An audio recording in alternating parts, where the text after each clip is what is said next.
ترجمان سندھ حکومت مرتضی وہاب کہتے ہیں پیپلز پارٹی تعصب پر مبنی پالیسی نہیں رکھتی، لیکن وفاقی حکومت سے تعصب کی ہوا آتی ہے اور پی ٹی آئی کبھی حقائق پر بات نہیں کرتی، صرف الزامات لگاتے ہیں اور چلے جاتے ہیں۔ پی ٹی آئی والے آج کل محکمہ سے سندھ کے پیچھے پڑے ہوئے ہیں، کبھی ان لوگوں نے بجٹ کتاب پڑھی ہوتی تو سوال نہیں اٹھاتے۔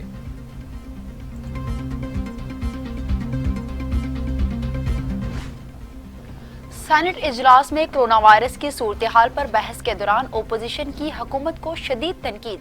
راجہ ظفر الحق کہتے ہیں وزیراعظم کا اشرفیہ والا بیان قوم تقسیم کرنے کی کوشش ہے۔ موجودہ صورتحال میں حکومت کا شروع دن سے منفی رویہ ہے، اپوزیشن کے خلاف نفرت پیدا کی جا رہی ہے۔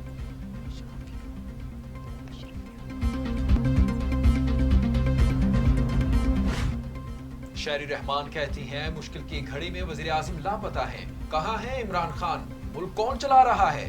یہ بھی کہا کہ کورونا کے خلاف تمام حکومتی اقدامات مبہم ہیں، لاک ڈاؤن سے متعلق کچھ واضح نہیں، ہم نے 18ویں ترمیم دے کر کوئی گناہ کر دیا؟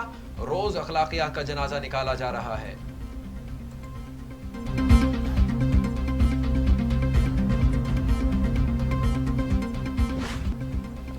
وزیر خارجہ شاہ محمود قریشی کہتے ہیں 18ویں ترمیم کو دفن کرنا ہماری پالیسی نہیں۔ پوچھا جا رہا ہے کہ وزیر اعظم کہاں ہیں تو بتاتا چلوں کہ وزیر اعظم اسلام آباد میں موجود ہیں۔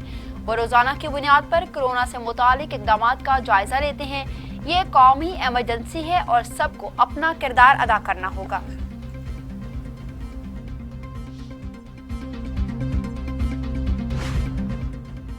پاکستان میں کورونا کے مزید 39 مریضوں کا انتقال، 706 اموات، 1140 افراد میں وائرس کی تشخیص، تعداد 32,081 ہو گئی، سندھ میں 200، پنجاب میں 211، آزاد کشمیر میں 1، خیبر پختونخوا میں 257، بلوچستان میں 27، گلگت بلتستان میں 4 اور اسلام آباد میں 6 مریضوں کا انتقال۔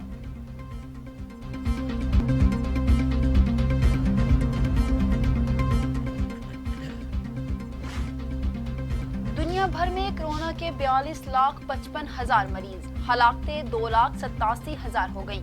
امریکہ میں 81,000، برطانیہ میں 32,065، اٹلی میں 30,739، اسپین میں 26,744، فرانس میں 26,643، جرمنی میں 7,661 اموات ہوئیں۔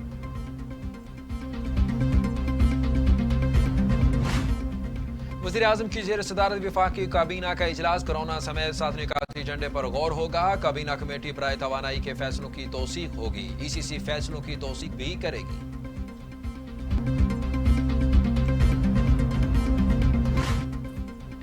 اسلام آباد میں تمام دکانیں کھل گئیں، شہریوں کا رش، انتظامیہ سے مذاکرات کے بعد تاجر دکانیں ہفتے میں 5 دن کھولنے پر آمادہ، ہفتے اور اتوار کو اسلام آباد کی مارکیٹس مکمل طور پر بند ہوں گی۔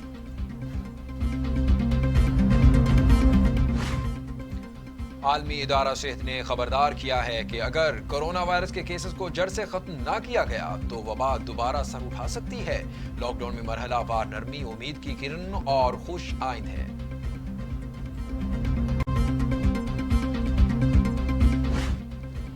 چینی بحران کے لیے ایف آئی اے کی تشکیل کی گئی تحقیقاتی کمیشن نے اسد عمر کو آج طلب کر لیا، انہوں نے بھی کمیشن کے سامنے پیش ہونے پر آمادگی ظاہر کی ہے۔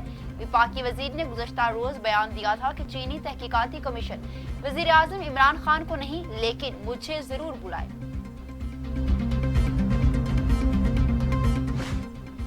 اسٹیٹ بینک نے کورونا کے معاشی اثرات کی وجہ سے نجی شعبے کے ورکرز کی ملازمتوں کے تحفظ کے لیے قرضوں کی سہولت کی، روزگار اسکیم کی حد اور دائرہ کار میں اضافہ کر دیا۔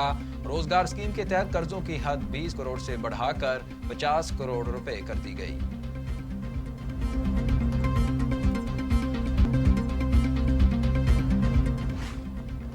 آرمی چیف کا ایرانی مسلح افواج کے سربراہ میجر جنرل باقری سے ٹیلی فونک رابطہ، ترجمان آئی ایس پی آر کے مطابق دونوں رہنماؤں کے درمیان پاک ایران سرحد کے قریب پاکستانی سیکیورٹی فورسز پر ہونے والے دہشت گرد حملے پر بات چیت۔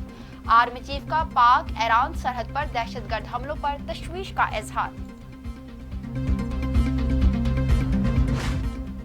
بھاشا ڈیم منصوبے پر عملی کام کے لیے تمام تیاریاں مکمل، وزیر اعظم عمران خان کو بریفنگ، 16,500 ملازمتیں پیدا ہوں گی، سیمنٹ اور سٹیل کی مقامی صنعت کو فروغ ملے گا، 4,500 میگا واٹ سستی بجلی پیدا ہوگی، پانی کی قلت دور ہوگی، 12 لاکھ ایکڑ سے زائد اراضی سیراب ہوگی۔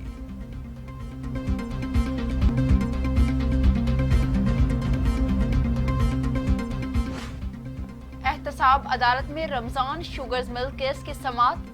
اپوزیشن لیڈر پنجاب اسمبلی حمزہ شہباز پر فرد جرم عائد نہ ہو سکی۔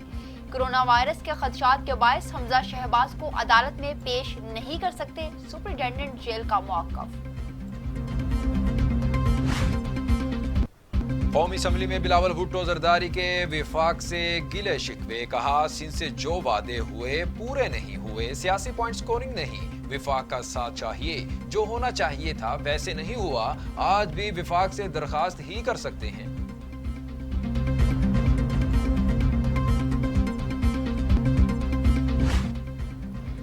پاکستان مسلم لیگ نون کے صدر اور قائد حزب اختلاف شہباز شریف کا پاکستان میں امریکی ناظم الامور سفیر پال جونز کو خط۔ شہباز شریف کہتے ہیں دونوں ممالک کے درمیان فعال اور متحرک دو طرفہ تعلقات استوار ہیں، جن کا ثبوت حالیہ بحران میں تعاون ہے۔ فیاض الحسن چوہان کی شہباز شریف پر کڑی تنقید، قائد حزب اختلاف کو بزدل اعلیٰ قرار دے دیا، کہا کورونا سے لڑنے کا نعرہ لگانے والے کمرے تک محدود ہو گئے، شہباز شریف جرأت کریں، میدان میں نکلیں۔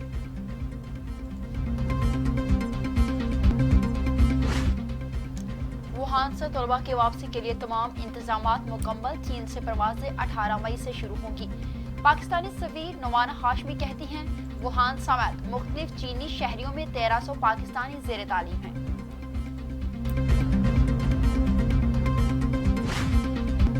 وزیر اطلاعات شبلی فراز نے پاکستان میں کرونا کیسز میں کمی کی وجہ حکومتی اقدامات کو قرار دے دیا، کہتے ہیں وزیراعظم عمران خان صورتحال خود مانیٹر کر رہے ہیں، اللہ کا شکر ہے کاوشیں کامیاب ہوئیں، طلبہ کو چین سے واپس نہ بلانے کا فیصلہ وقت نے درست ثابت کیا۔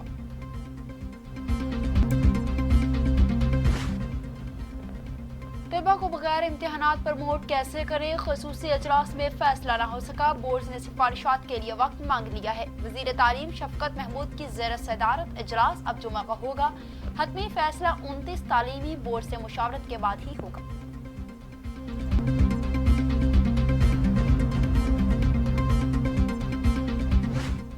سیشن کورٹ میں گلوکار علی ظفر کی میشا شفیع کے خلاف ہرجانہ کیس کی سماعت۔ لاک ڈاؤن کے پیش نظر میشا شفیع کی جانب سے گواہان عدالت میں پیش نہ ہوئے، عدالت نے آئندہ سماعت پر گواہان کو بیان قلم بند کرانے کے لیے طلب کر لیا اور سماعت 10 جون تک ملتوی کر دی۔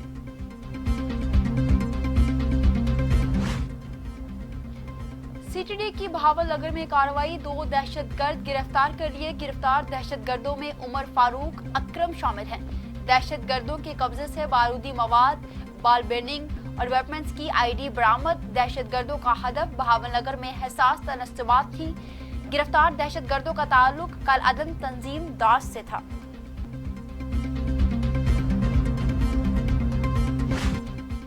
اور امریکی صدر ڈونلڈ ٹرمپ ایک بار پھر صحافیوں سے جھگڑ پڑے اور صحافیوں کے سوالات کا سامنا کرنے کی بجائے پریس کانفرنس ادھوری چھوڑ کر چلے گئے۔